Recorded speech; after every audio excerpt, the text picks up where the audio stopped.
Welcome to the XY Advisor Podcast, a global community of financial advisors sharing and learning with one another to drive the positive evolution of financial advice.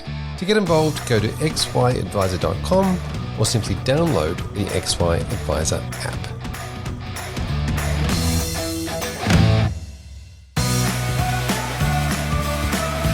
What gives me confidence about investment decisions?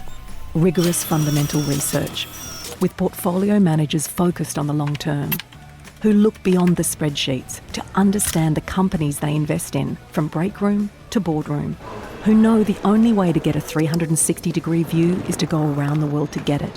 Can I rely on in-depth research to give me steadfast confidence? With Capital Group, I can.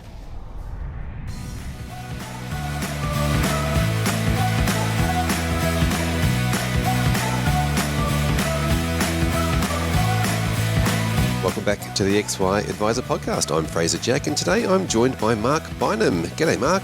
Hiya, Fraser. Good to see you, or hear from you. Yeah, good to see you too. We're actually looking at each other through the internet, but not in real life because we're both in lockdown, funnily enough. Yeah. How are you? Good, although this lockdown does seem to be a lot more frustrating than the last lockdown. At least we were prepared for it, or we realised this is going to be it. But this last one, after being so many months in freedom, so supposedly, it's a bit tough to take this latest lockdown. But anyway, we'll get through it. Yeah, absolutely. Now, tell us about you. Tell us about what you're doing at the moment. Yeah, it's all a bit strange, Fraser. I've made the big leap, and I'm giving up my authorised rep status as an advisor after 33 years. Not because of there's a lot of things going on in exams and education and just not happy with the way the professional industry is. I'm actually still much want to be an advocate for this profession and industry, and I've passed my exams, so I can always come back to being an advisor. But I've just turned 60, had a heart operation the last couple of years, and just thought, well, I want one really big new challenge, and so getting into coaching and helping others, maybe the many rather than the few. And so had as my COVID project a new book. And so that's just been launched in the last week. And so everything's now moving towards that.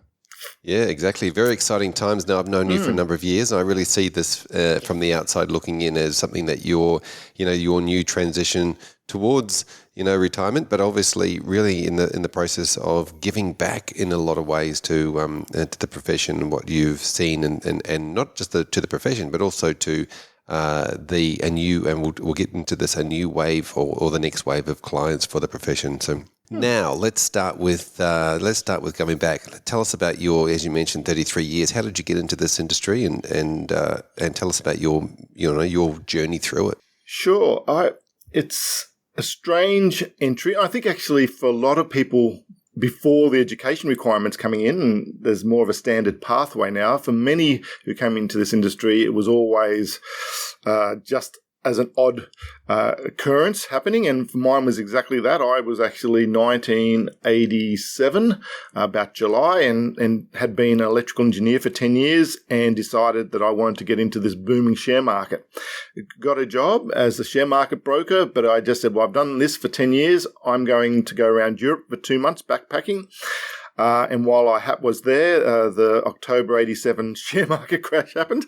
So when I got back, the job I had was actually not there anymore, and they were actually sacking everyone. So I went around the corner and met someone who was a friend of a family, and he was doing something called superannuation. And all I knew about superannuation back then was it paid for my European trip when I left engineering after 10 years. And so, and after about an hour, just asking him, well, what does he think, where to go, where this industry is going, or what would he see as a possible opportunity since I was now unemployed? He said, well, actually come work for me. And he's been my boss and mentor for the last 33 years, chap by name of Eddie Lees. And and never looked back. So he was very much an old LUA, MDRT type person. You have to remember back 33 years ago, late 80s, AMP, National Mutual was still at their height. High commission products were all that you could sell. And he didn't believe in that. And he went into one of the first people I knew went into corporate super, member benefits, savings plans, financial planning, as well as having life insurance as the core of any good financial plan. And so, yeah, he taught me, and I've never looked back.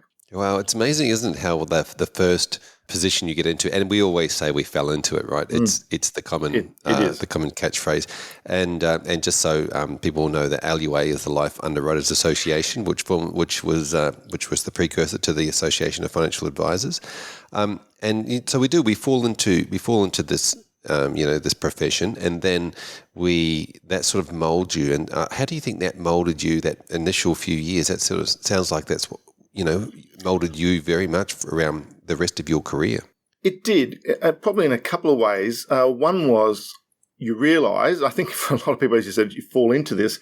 You realise how little you know about financial planning and savings. And I realised, I said, the only way I was able to travel around Europe was I cashed in my super after 10 years. I just didn't know about it. And so getting the education, doing the courses, and he was one to make sure that I had a lot of education and self-learning. And I think that, that's definitely one of the winners of the last 5-10 years is the amount of education that the latest advisors have come through. But what he also believed the education was around, yes, you need to know your stuff. And as long as you feel confident, and I had my first retiree couple at 60 when I was only 30. So I said, well, why would they listen to me? I said, as long as you know your stuff and they feel confident and comfortable with you, that's the important thing. So you need to know your stuff. So education was very, very important to him. But for him, education was not just the technical, but also the soft skills. Great believer in soft skills. And it was when I actually launched the book last week, I had a speaker who was his existing client, retiree client now, and he was actually one of Eddie's first clients who then became my client. And Chris got up and spoke and actually said, I remember Eddie saying to me right back then, and this is nearly 35 years ago, and a lot of advisors will resonate with this. He said, okay, what do you think your greatest asset is, Chris? And Chris said, oh, well, of course, I've got this house. It's worth, $500,000. I've got a big mortgage, but it's worth $500,000. He said, right, okay.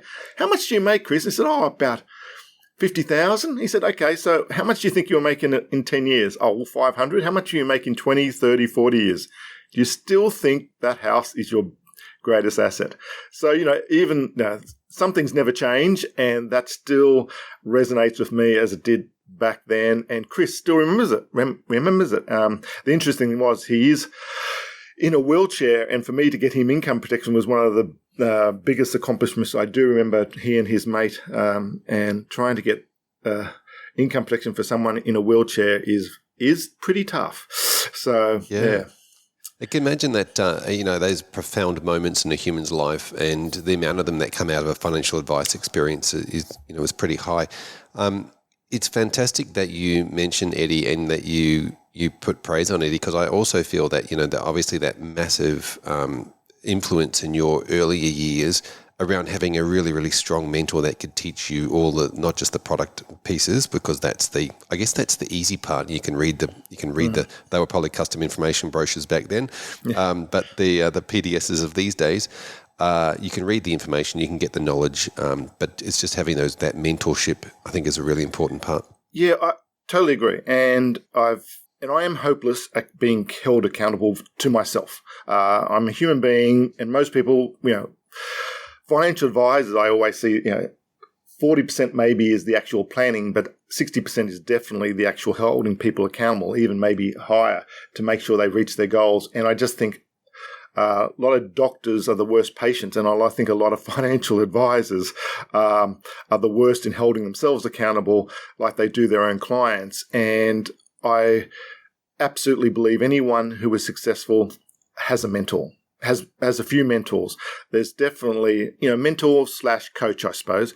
And it's Roger Federer is the number one tennis player in the world, and he has a coach, full-time coach, and it's not as if that coach can make him more talented, but he holds him accountable, makes sure he does the training, makes sure he does the drills, and keeps him on that. And so, if someone like Roger Federer, Branson, all these people have mentors and coaches, there's got to be something in it. And I've just never looked back. And I do find it really, we have some, you look at the Sue Viskovich, the Kim Paynes, there's plenty of coaches that we can avail ourselves for, and probably less than 10% of advisors do it. Don't have mentors or someone to do that. And it can be a very lonely business, our business. And I think, that's definitely been highlighted through the whole, before COVID, we had the floods, we had the fires, we had this, and a lot of the clients, the first people they turn to are their advisors, and advisors are nearly counselors, and the mental health of our advisors. And I'm getting down definitely for the path of what we did at the AFA and the FBA were doing, is that we realized and saw the amount of advisors struggling, and that how even if they're part of a big license, they're on their own. And I think that's something as a profession we definitely do need to do more for. But having a mentor, someone who keeps you accountable, someone you see a month, make sure you're hitting your targets, make sure you've set the targets, is absolutely imperative.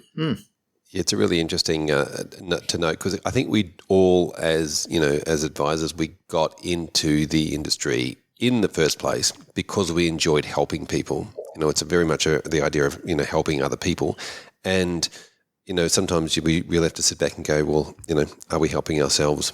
You're absolutely right there. Yeah, I think, and I do think the old, like I said, LUA, the old from beginnings of the AFA, and having the older advisors, that's the one thing that I've always been really proud of. And definitely a lot of advisors listening would understand that a lot of the older advisors told everything. There was nothing they kept secret. This is what worked for them. This is what didn't work for them, and you can have it. And the only thing a lot of these older advisors used to say was, when it's your turn, you need to give back. So the late Michael Murphy, who was an AFA president and from South Australia, always just said, we've been put on this earth to serve. And that's just struck a chord with me. And so, and I've always been very happy to speak to any advisors or any groups or help any coaching. And if this is what worked for me, I was all my intellectual property, no problem about, here it is. This is what worked, because we look after probably 10 to 20% of the market. There's a lot of market out there, and I do see a lot of other professions, accounting, lawyers, when you go up there and you see it, and it's all their intellectual property. They don't share, they don't see it.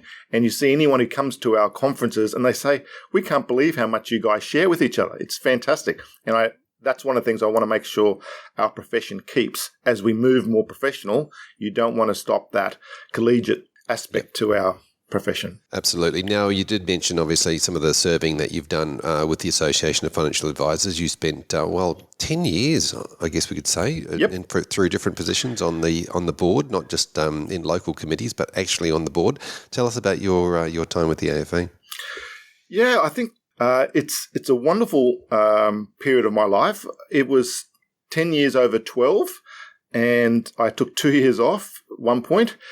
So I was New South Wales and ACT State Director for 6 years, and I was the VP for 2 years, and then I was the National President for 4 years, the last 4 years, until Mikey Novak became the new President. And I suppose that was a really nice way of seeing how our profession has developed. Definitely the AFA was a very much volunteer organisation, and it has been for the whole 75 years. But really, as an association, it needed to come into the 21st century. And you can see from the range of CEOs that we've had over that period of time, there were people right from the Richard Clippan right there, so who was brilliant at bringing in people like myself and so many other, had 30% volunteerism when I first started on the AFA in every committee and all this. And it's still probably about 18%, which is still great. But you had to just get in and do it yourself. Whereas then, we were able to bring in specialists, marketing, general managers in different professions. And so I suppose it went from, yes, a small association body to a corporatized body. And so definitely with the last Phil Kewen, Brad Fox before that, there was definitely a focus on we need to corporatize this. It's the industry, the government, ASIC expect this. And the good thing actually out of this, we never was really a target, but just the way the FPA has gone and the AFA, the two organisations have never been closer. And I think that's a great thing. We definitely had so much feedback from politicians and saying, well, the AFA comes as from one point, the FPA comes from another point. If you guys who represent pretty well over 3/4 of the whole profession come in together, it's a much stronger voice. And so definitely the last 3 years, that was an aim. There's definitely things that we may not agree on philosophically or whatever, but if there is something that we're on the same page about, why don't we do that together? And definitely the life insurance framework is definitely one of those where we actually had a joint committee and that met virtually every second week. And that was some of the stuff they were able to do with that, and dealing with ASIC and the government has been terrific. Yep, I agree. Some of the things that, let me unpack some of the stuff we went through there. The idea around getting involved in any association or community or whatever that might be really does reflect on, as you said before, the volunteership, getting involved, actually people putting in some volunteer time and then what they get out of it is a lot more than just, what you get for your membership money, for example. I always say you get back things like this tenfold, and you do. You really do. And they always said, oh, well, it will take away from my work. No, one, you'll become more efficient at your work, but the people you'll meet, as I was saying about, one of those things I said that we found through the fire, the floods and COVID was how you were so alone. Well, people who were part of an association or a committee and something like that, they weren't alone. They had people outside their own license, within the general community that they've made, the friendships, people like just knowing yourself and what you've done. Always, you've just put your hand up phrase whenever there was anything needed. And you just get to meet so many more people, get to build your networks, get to build your friendships. And that's just fantastic. So the collegiate aspect of it is wonderful, but really it never took away from my own work. If anything, I was able to hear about from other people, how do you do this? You're doing this in your business. What are you doing? And as I said, no one had a problem sharing, and it actually helped my business that I was part of these networks and part of these associations. And at the end of the day, it does come out down to also when FOFA came about, the government asked, and ASIC asked for people to put in submissions. There was less than 100 submissions for FOFA. Out of 20,000, 25,000 advisors. And it does show that there isn't a lot of people out there, they say, we don't want this, we don't want that. Well, have you actually put your hand up? And so I do think putting your hand up, and if there are people out there thinking, well, do I really, I know I've got all this education and I've got all this, you'll always be busy. There will never be a period of life. 4 years ago, we had the Royal Commission. We were busy. Yep. So it's definitely, and I'll get off my soapbox in a sec, but definitely volunteering, you will get so much more out of it. And that's whether it's the AFA, the FPA, SMSF, the MDRT, whoever it is, you will get more back than you put in, because there is just so many upside to all this. Yep. Couldn't agree more. And also the fact that it doesn't matter what association or group or community group we're talking about. I think everybody just gets involved in these groups because they want to do the right thing and they're on a mission. And all these groups have got their, people all believing in the cause. Tell us about, obviously, in the past, associations have come from very different angles and had very different opinions and haven't always seen eye to eye. And as you mentioned, over the last few years, the associations have been coming together in a lot of ways. Yes. Different, one voice and, from different people. Tell us about that transition and maybe even what you think of the future. Okay, I think, yes, it definitely has come from two very different paths. And it was quite clear that, it was just in the name, LUA, Life Underwriters Association, to AFA, that it was, in 75 years, the majority of that time has been life insurance specialist. There's and pretty well for the first 60 of those years, really up until early 2000, life insurance people were specialists and they did not do super, didn't do investment. And definitely there was a new breed of advisors who came into this industry, who wanted to do the investment, who wanted to get into shares, who wanted to get into superannuation and just didn't want to do that. And that sort of the FPA were very much, especially coming from America, were promoting that side of it. So I definitely saw people who were saying, well, I'm an FPA member because I just do investment. You're a risk advisor, so of course you're with the AFA. And that's definitely traditionally where it's come from. And there was pros and cons for both of that. I definitely felt the ones who were getting taught risk or had risk as part of their offering definitely got taught more about the care factor, because it's bloody hard to sell someone life insurance. It just really is. And so unless you actually had soft skills and had the care factor, and I definitely felt like from the 90s and early 2000, from the FBA point of view, well, no, we're more professional, we look after investments and all that, and this is what we do. So we're very much going down a professional accounting type route that we're doing this.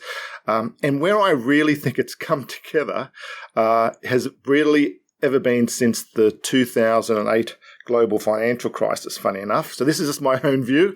And what I saw from then was that people, and I actually seeing a bit of a trend now, which I must be concerned for a lot of people in their 30s, 40s and 50s who are advisors, are doing a little bit similar, so seeing some of the advisors talk to what happened in the 2000s, 20 years ago, in that the share market was booming. Just right up until 2008. From 2000, 2008, people were leaving their jobs because I can do shares. This is so easy. I'm going to make so much money. And advisors definitely at that point were saying, I'm professional. I don't really need to know you. I'm getting you the best possible return. You pay me because I'm doing that. And it was all based on performance. There was nothing there on relationship. So, of course, 2008 happened and people's portfolios dropped by 30, 40, 50%.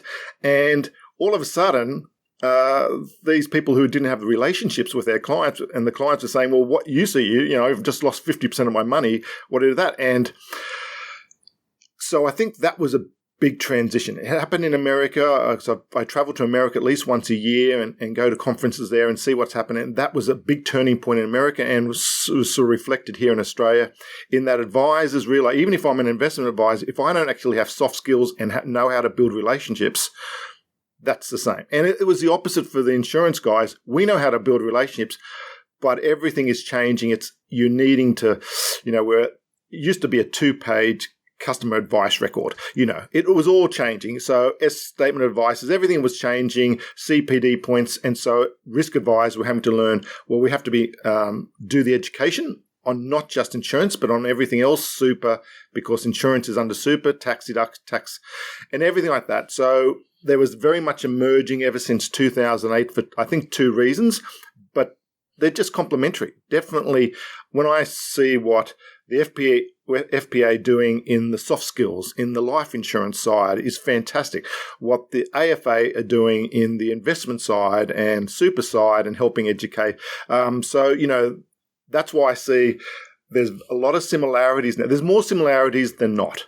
And so if I was looking at this, I think if it was 5 years ago, could I still see the two organisations being separate, but just joining on mutual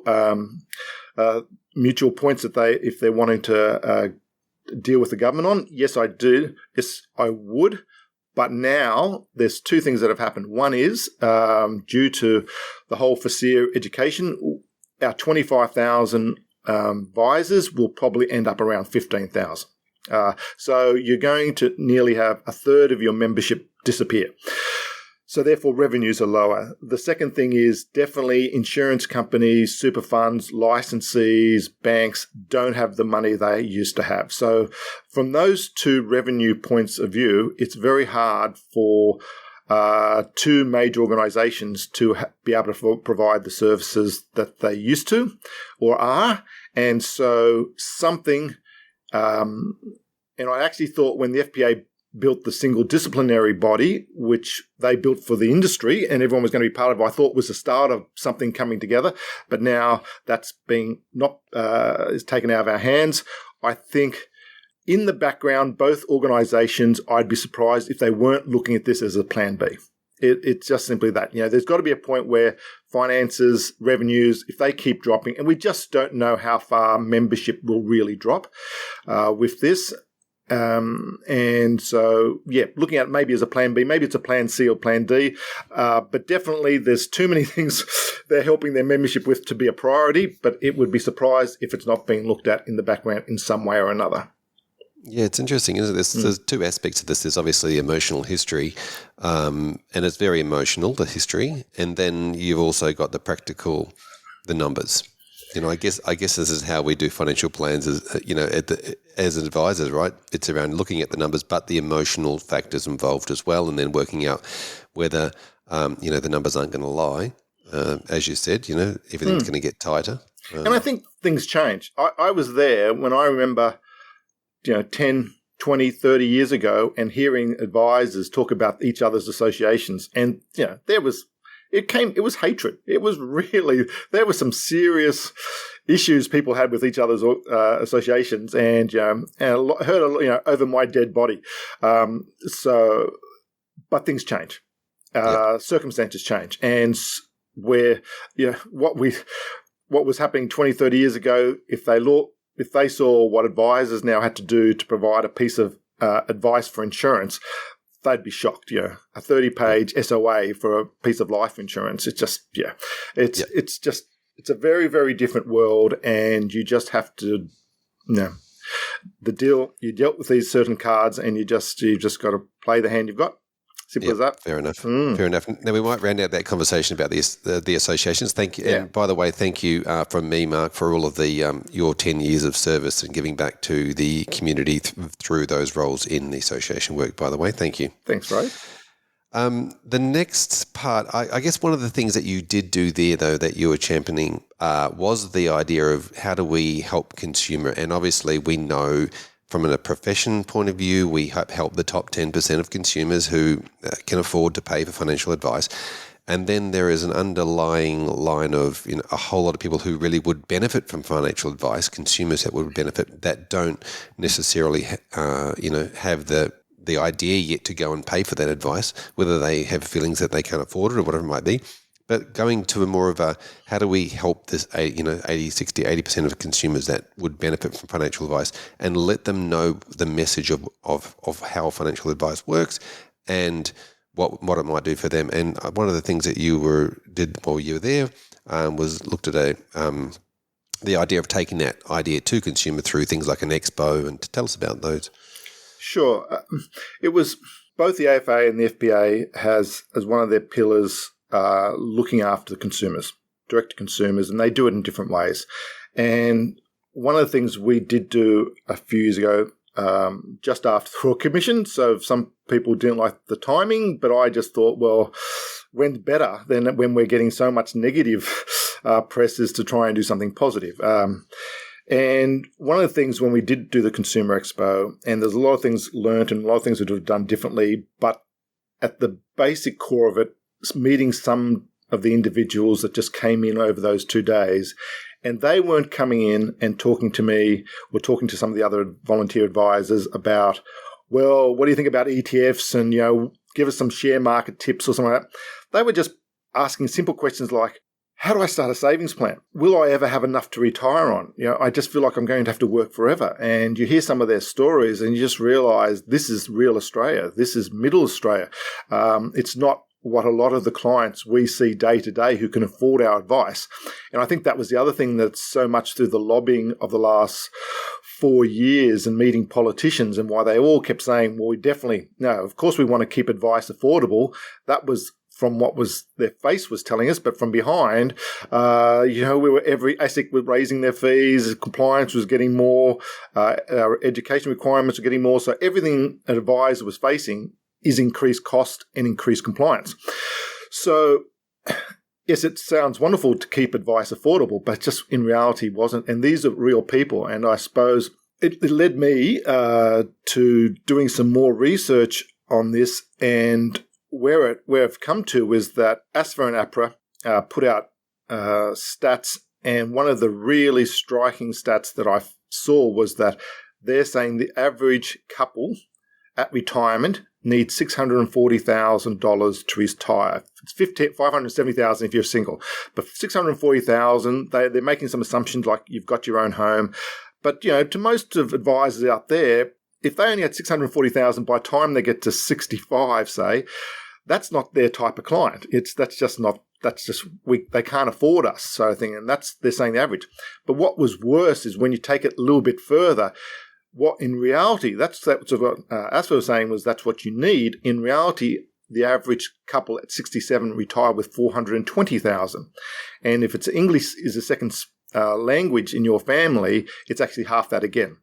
So there's my cause. There's the thing that really, for the last 2 or 3 years, has really driven me to sort of say, how can we, whether that's limited advice or general advice or something like that, help those people who are in their 50s and so on, around that age, and you only get one chance to retire for most. And if you're in your 50s and you've only got 80, 100, 200,000 worth of super, you need to make some changes. But these people will never come see an advisor. They won't go see help. And most advisors will have to turn them away anyway. And that's the sad thing, because these people can't afford that advice.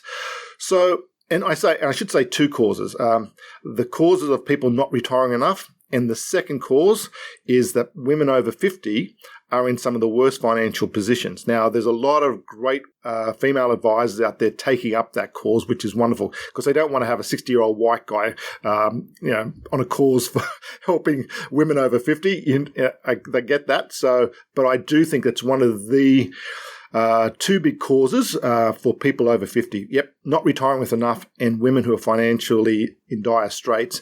And so those two areas need to be looked at.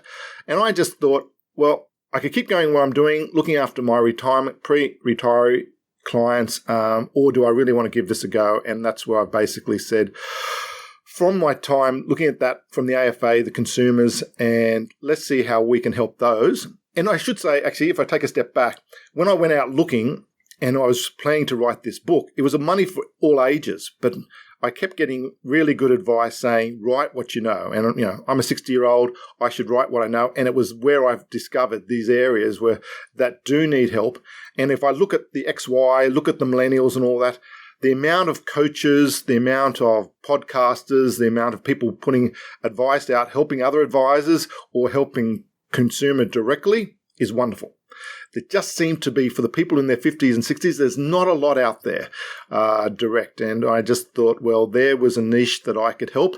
So I do see that the profession is changing, and that the people like financial coaches, and I know Glenn James brought up a thing about, there's, I don't even know, fin influencers.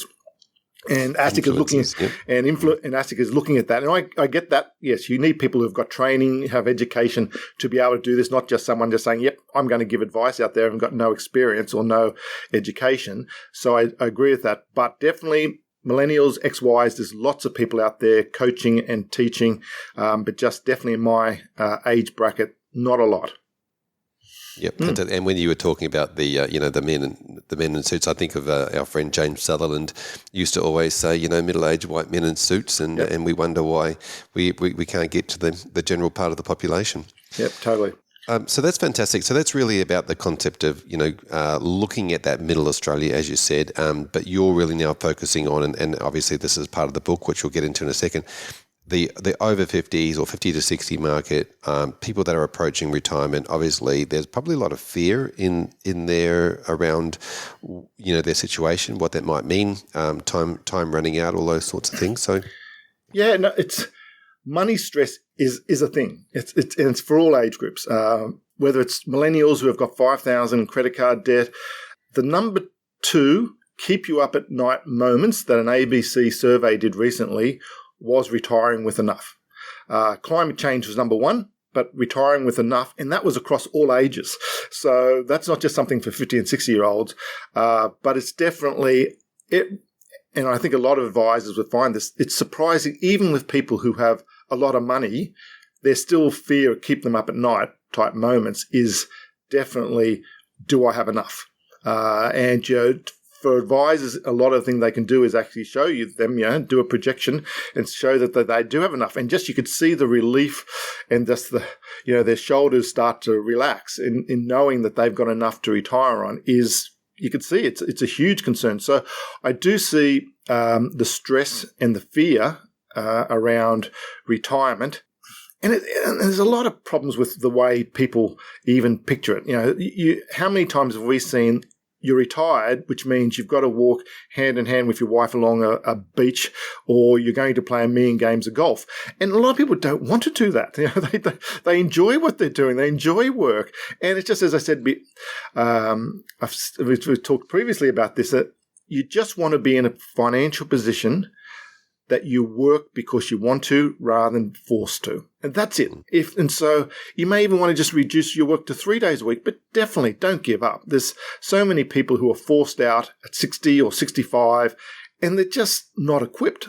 Professor Joanne Earle, who a lot of people in this industry would have heard of, she's the head of the psychology department of Macquarie University, and she loves looking at the whole retirement and the science around that. And she sees the 4 areas and financial is one of them, but probably the least.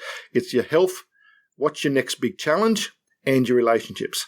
If you're a couple, you may have not spent more than 8 hours a day together forever. And now you're going to spend 24 hours a day for the rest of your lives. Are you actually prepared for that? Do you see retirement the same way? Is your health the right? Everyone's living longer, but you want to be able to have quality, not quantity. And you do need that next big challenge. A lot of retiree or advisors who help retirees, one of the biggest things is, well, what are you going to do? Okay, it's 65, 67, what are you going to do? And people haven't been faced with that question before. And it's usually a very different answer from the wife to the husband. And I should say to any advisor out there that you will get a lot of pushback from a lot of still males, especially older males, say, oh, yeah, I'll come and see you. No, and you as the advisor need to say, no, I only see both of you, husband and wife. And they said, no, I've got, I know everything you need. No, you need to do that. And you need to include both of them in the conversation because especially when it comes around retirement, it's surprising how they haven't spoken to each other about this. And you have a box of tissue sometimes on that table as well because it can get quite emotional. But it's a really interesting period of your life, and I think it's great. I'm right in the middle of that period, and I think it's a wonderful period of life, but it just comes with financial challenges. But people don't think about retirement until sometimes it's too late, unfortunately. Yeah. Now I want to get into that idea of retirement because I know I've had other people talk about the concept of the baby boomers have never done anything the way that their parents did. Yes. It's always around the concept of the baby boomers create a new thing. So the concept of retirement that we hang on to as this thing that, people stop work and now they've retired, is changing. And obviously a lot of that has to do with the fact that baby boomers want to do things differently. So tell us about what you think that the new thing of retirement could be. Yeah, I think definitely. And actually, if I just separate slightly, the baby boomers are coming to the end because pretty well it's 1960 or people who are 60 years of age are the end of the baby boomers. So a lot of the people I'm seeing now are that next generation and it's just above the XY generations. And unfortunately, the best name anyone can come up with them is middle age, which is no one in my generation wants to be called middle age. I can tell you that phrase. So that's why even at the book cover, it says how to help people in their 50s and 60s because you just can't come up with a title from that. So baby boomers. Did you call it the sandwich generation? I did. It's called the money sandwich after the sandwich generation because of, and this is also a bit different to the baby boomers who are now in their 80s to their 60s. In that a lot of those baby boomers are those people who are going on those. You see those cruises, those Danube River cruises, and you see all those people, and the group in the 50s and 60s that I deal with, who the sandwich generation, they want to work. Actually, they don't want to do that. They want to actually travel and travel really well, but they want to work. It might be a new challenge. It might be a side hustle, maybe whatever it is, or they want to give back and help with charity or something like that. But they want to work. There's no question. That's the biggest difference between I see people who in their 70s and 80s, when they were retiring, they wanted to just give up work and travel the world and just all do whatever. But this generation definitely want to keep on working, but be financially able to take off a month here or take off 2 months there. And the sandwich generation really has come about in that this is the first generation that have elderly parents, and this is sort of the start of the baby boomers and the end of the war generation, is that they're living longer and they're living healthier, but they're dealing, and that's why aged cares are booming, because they're looking at that lifestyle. Aged care is coming to, that's what they're entering into. So my generation are helping my elderly parents with aged care and estate planning, and they're living, to the late 80s or 90s. And with the other generation, we're sandwiched between, is our millennial children. And children of all previous generations, probably by the time they left school or started university, were off. That was it. No, just due to whether it's you're in Melbourne or Sydney or whatever city and house prices, millennial children are living at home through university and definitely, until basically nearly marriage. So this generation that I'm in, having to deal with the end extremes, this is very new, very unique. Yeah, because kids were previously they had left home or elderly parents unfortunately had passed away. So, and you're also trying to look at your own retirement. So it is interesting, and I definitely see anyone, and I'm a financial advisor, I've met other financial advisors, and having to deal with an elderly parent with aged care is just a minefield. And I always just go straight to an aged care specialist. I know a few, you know a few, and because it's just, as a financial advisor, that's a hard area to deal in. So what you're saying is that if you're a member of the sandwich generation, then you've got elderly parents, and you kind of feel like you need to be supporting them with their financial efforts. And You've also got you've got adult children who you also need to think you're supporting. So you're kind of taking on the role of three different financial aspects, aren't you? Yeah, and I see that's, one of the things I want to do is now that I'm stopped being a financial advisor, is actually help coach people about this, because this is a minefield. And one of the things that advisors keep saying when I speak to them or for the AFA was, one of the hardest things I do is to prove my value and to charge an appropriate fee. Well, here's a perfect circumstance for you, or opportunity for you, because if you ask a traditional fact find for anyone in my sandwich generation of age group, and you think, what are the three priorities? Yes, okay, I want to retire with enough money. Secondly, I want to pay off my home, probably the renovation to my home. And thirdly, have enough put aside for holidays. But in reality, and that's a fact find just in terms, but if you get to understand this generation, the most likely three answers that you would is, I want to be able to retire and understand, retirement as in, that's an umbrella. It's not just financial, it's health, it's my next challenge, it's my relationship and all that. It's definitely my second priority is, how do I help my millennial children get them the best financial start to life? I can see they're already they've got gambling apps, they've already got Afterpay, they've got credit cards. And it's a side anecdote, but when I was their age, we didn't have an ATM. We had to go to the bank. If we didn't get to the bank before 4 o'clock on a Friday, we had no money for the weekend. So we got taught budgeting by default in my age group. So this age group, really, access to easy money is a real problem, and it keeps their mothers, especially, doesn't seem to worry the fathers that much, but it worries the mothers. It keeps them up at night. So if you can help that solution, provide them simple cash flow solutions, or direct them to some of the great podcasters out there or coaches or something like that to get them started. And then third priority is, I don't know how to have my conversation with my parents about aged care, and they're not as good as they used to be. They've had a fall, and they're all saying to me, the only way you're going to get me out of my house is to carry me out in a box. And a lot of people have had that conversation. So if you can solve and help them with those three areas, you can charge whatever you want. So realistically, but you can prove the value you have.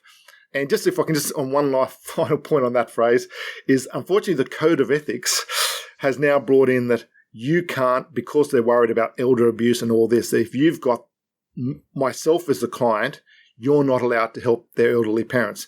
Now, that's a tough call, because if I'm helping that client, for them to have the trust and the value what you're doing to me to introduce you to my parents is a big step for them. To be able to then say, okay, I'm not allowed to do this, is tough. Now, what I do say is that you can still give general advice, you can still give help, you can still give that, or you can, if they really do need proper financial advice, you can introduce them to someone else in your practice and all those sort of things. So you can still do that. So I wouldn't be put off by someone who I've had advice say, well, no, the code of ethics says I can't do that.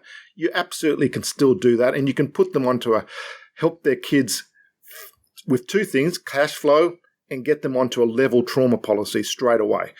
So you can do that. You'll have those clients for life, because you're helping them the things that they worry most about, which is their adult children and their elderly parents, as well as you're helping their retirement. Yeah, well said, actually. And an interesting concept about the cash flow, as you've just brought up then, when the next generation is not dealing with cash.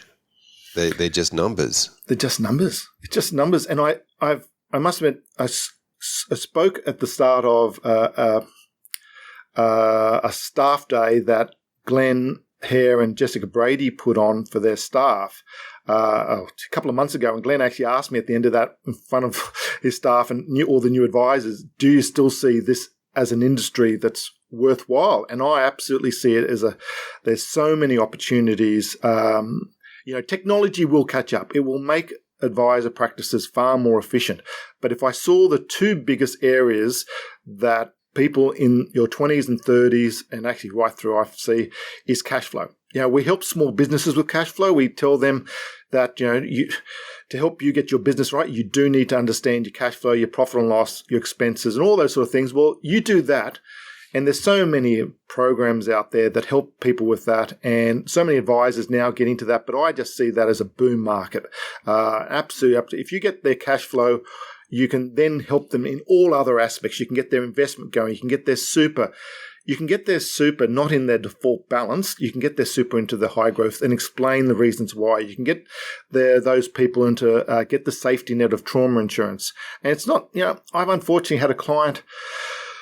The daughter of a client, her husband died at 30 of a brain tumor. It does unfortunately happen. And having a level trauma, one will not have to have the conversations I'm having with my 50 and 60-year-old clients when their trauma premiums are going through the roof because they're on level premiums. So there's definitely huge opportunities for people in the 30s, 40s, and especially if you can get technology to make it faster, more efficient. Because the one thing I do see is I could see 15 clients easily when I first started. The average advisor out there is only seeing 5 or 6 clients or 5 or 6 appointments a week because they've got so much of the education, compliance and stuff. And that needs to change. Yep. It may not be the 15, but 10, maybe 10 or so. I find it really interesting that, financial product advice is the part that all the legislation and compliance and everything is around. Are you recommending a financial product? And if so, then, what are all the conflicts and disclosures you need to make? Yet, when you think about all the great work planners do, from planning, goal setting, therapy in some ways, through to, professional relationships, networks, implement all the pieces around that, all the accountability stuff, the coaching, the mindset stuff that you went through. Surely there's opportunities for someone, obviously like yourself, that gives away their authorised representative status to, there are a lot of other areas to help in. Yeah, I think, there's a lot of times when FOFA came out and a lot of advisors who were helping their clients get into their first investment property, for example. And they say, we can't do that now. It's got to be around product, and we can only give advice around products, And no, you realize you need to help your client. Otherwise, they see you as, you're just trying to sell us a product. And unless you can make money from the super fund I have or the insurance policy I have, you're not going to be able to do anything. And advisors do need to be better at that. They need to sort of say, we're providing an overall service, and which includes exactly as you said, get the core basics right. And once you've got all the core basics right, their super, their insurance, their debt, their cash flow. Okay, then we look at the next things. Well, what are your goals? Your goal settings and all those sort of things. And it could be to get into their first investment property, and you can help them with you're not going to buy the property for them, but you can absolutely help them and talk them into this and get the savings plan and work out the cash flow on that and the tax effectiveness of that. And then it's the third thing, and it's the higher things. Well, what the relationship setting and goals and what you're doing. And advisors are in the best place for this. And I think there is, and you can charge for the value that you're providing that. And I just think, yes, the more you get caught up in, it's the product, or even as I see a lot of advisors doing, we're talking about, as I said, in the early 2000s, I'm seeing that similar trend, model portfolios. A lot of young advisors, all they want to talk about, look at these brilliant model portfolios I'm building for my clients. The clients don't see value in that. That's a given. Yes, you're supposed to get a good return for me. You're a financial advisor. I'm not interested in that.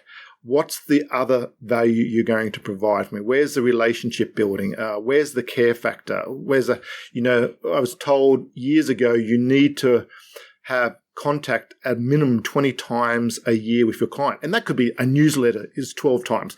But that means also phone calls, meetings, and understanding that. And I still find, and I've been saying it for 30 years, do you know what your client's favorite coffee beverage is or alcohol is? There's no use if you get a client coming into your house, into your office, and they come in every 6 months or every year, and every time they come in, you ask them, well, how would you like a coffee? Well, yes, I've been telling you for 3 years now, I like cappuccino with 1 sugar. Write it down on your database somewhere. Just know that. People want to feel like you know them, that you care for them, that you really take an interest in them. Their investments is separate. They want it, first of all, know. Clients don't care what you know until they know that you care. Simple as that. And I say about the alcohol, I'm not trying to do anything that's anti-FOFA or anti this code of ethics. But sometimes a client refers you their next client, and I'm a great believer in teaching advisors how to get your next referral. And I could go on for another hour just on that side of it. But the most simple thing is, if I learned very quickly on that I gave a client who referred me this lovely new client, and I gave him a bottle of red wine. It was a really lovely, expensive bottle of red wine. He never drank red wine. He only drank white wine. He actually took it. He sort of appreciated it, but did say, by the way, I had to give this away because I don't drink red wine. You feel bad because you think, I should have just asked the question at some point, what do you like? And so so I think there's a lot of things like that I think advisors have the opportunity to prove their value, and it's all about building relationships. And I do see that's going to be, now that we've got the education, that side of it, the technical, it's going to be learning the EQ, not just the IQ. That's the next big wave.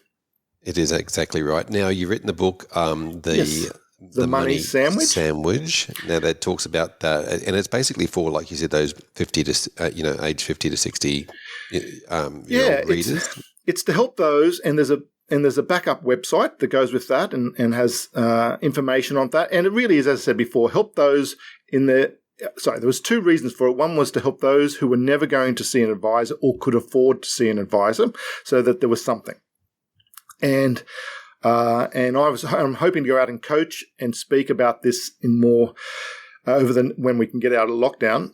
Yep. But the second thing was, as a DIY book, it is the worst DIY book. It's because everywhere throughout the whole book, it says, okay, there's the basics. And now he gets into the more complex part. And by the end of that chapter, I says, yep, see how complex that is? That's why you get a financial advisor. They help you with this. And there's the whole last chapter is what to expect with getting a financial advisor, what that meeting will be like, how to actually find one. So I wanted something, because you see a lot of DIY books out there that saying this is all you ever need. You'll never need to see a financial advisor. Well, this is the opposite. It's a DIY book, but really, haven't you got better things to do with your time? Go see a financial advisor. But of course, there are some people who just won't or can't afford it. And so he at least gives them all the basics across from cash flow, debt, super, investing, and so on. But also chapters purely on, well, you're the sandwich generation and your elderly parents. You're the sandwich generation, and here, how do you help your millennial children? So helping all that. And I just think from an advisor's point of view, I'd love for any advisor to buy the book, read it, see it is. And if it's something, I don't think there would be any advisor out there who wouldn't read it and say, oh, okay, that will help me with my next meeting with a pre-retiree couple, understanding how they think, what's their challenges, what they're concerned about, what their keep them up at night moments. But I also think advisors wanting to give a present to their clients. And so, okay, it sounds like a bit of a pitch here, but it's something that if there is very few things advisors have out there that you can be proud of giving to your client, which actually is very pro advice. And so I definitely will always want to be an advocate for the benefits of advice, which this book does. And there's a section on the front page, open enough. So if you want to write your own personal message on there, you can do that. Or if you want me to sign it, I'm very happy to sign it for your client. But I just think it helps definitely advisors, helps their C and D type clients. It helps for them to, even their top clients, give it to them, because all it does is reinforce the value they provide to their clients. Yep, fantastic. I was actually going to just say that exact thing, that it would be fantastic for advisors to give to those clients in those demographics, and it certainly does encourage those clients to then come back and spend some time with their financial planner or financial advisor going through and creating something. So thank you, Mark. How can people get hold of that or check out that website? What's the name of the website? It's themoneysandwich.com. Simple as that. Fantastic. And you are also working with planners in developing those relationship skills? Yeah. There's definitely some practices that I've helped where I've just gone into their practice itself, and they may have, 6 dozen advisors there, and I will just speak to them, and it'll be talking. It talks them in 2 parts. One is about the book, in that the sandwich generation and how to understand that, what's their challenges, and so as an advisor you can provide more value. But secondly, it's all those EQ, not just the IQ side of it. Just to, as I said about that, I always thought that the best way to get a new client was to get from the last client, and how to build and get them to introduce you to your new client, how to build referral networks, how to do all this. And as I said, that EQ, not just the IQ, and love speaking about that. So any way I can help advisors, I will now have time. I'm now an unemployed ex-financial advisor after 33 years phrase. Well, fantastic. Mark, thanks for coming on and sharing your journey with us. It's been amazing. And obviously, as I mentioned before, thank you for all the giving back you've done throughout the industry and through the associations, but also even now the giving back you're doing through the book. So really appreciate it, and been fantastic to talk to you. Thanks, Fraser, and appreciate the opportunity. Well, there you have it, another episode of the XY Advisor podcast. I'm Fraser Jack, and I'm joined by Emily Blanche. Hey, Emily. Hey, Fraser. How are you going? Amazing. It's always a pleasure to chat to you at the end of these podcast episodes, and we get to do a really cool part of the week for us is to do the shout-outs. Yes, let's do it. So today, I would love to give a shout-out to XY Advisor and legend Kathy KS. So she got on the front foot with the upcoming changes to income protection that's coming down the pipeline, and she wanted to summarize it in a way that would be easy for her clients to understand. Those that have income protection already and those who don't have it yet, things to think about. So she put together a document and then shared it with everyone in the community and said, feel free to use it and share it with your clients. So super collaborative. There's really a part of that brains trust and sharing of ideas and IP more than anything. Super helpful. So thank you, Kathy.